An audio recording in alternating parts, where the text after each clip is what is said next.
Car आणि ट्रकच्या झालेल्या भीषण अपघातात नवविवाहितेसह कारमधील तिघांचा मृत्यू झाला। हा अपघात पुणे सोलापूर महामार्गावर भिगवण नजीक स्वामी चिंचोली गावच्या हद्दीत मंगळवारी सकाळी 7:30 ला घडला। अपघातातील मृत आणि जखमी पिंपरी चिंचवड येथील रहिवासी आहेत। राधिका अजय मस्के वय वर्ष 22, राजू बाबूराव मस्के वय वर्ष 52 आणि बाबासाहेब दत्तात्रय धेंडे वय वर्ष 48 अशी अपघातात मृत्युमुखी पडलेल्यांची नावे आहेत।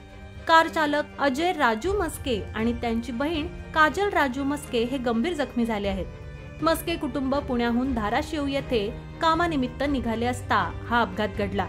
अपघातात नवविवाहिता राधिका मस्के हिचा मृत्यू झाला।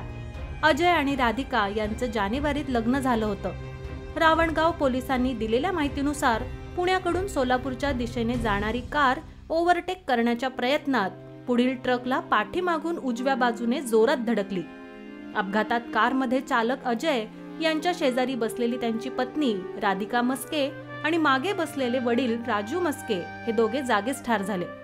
बाबासाहेब धेंडे यांचा उपचारादरम्यान मृत्यू झाला। या प्रकरणी रावणगाव पोलीस चौकीमध्ये गुन्हा दाखल करण्यात आला आहे।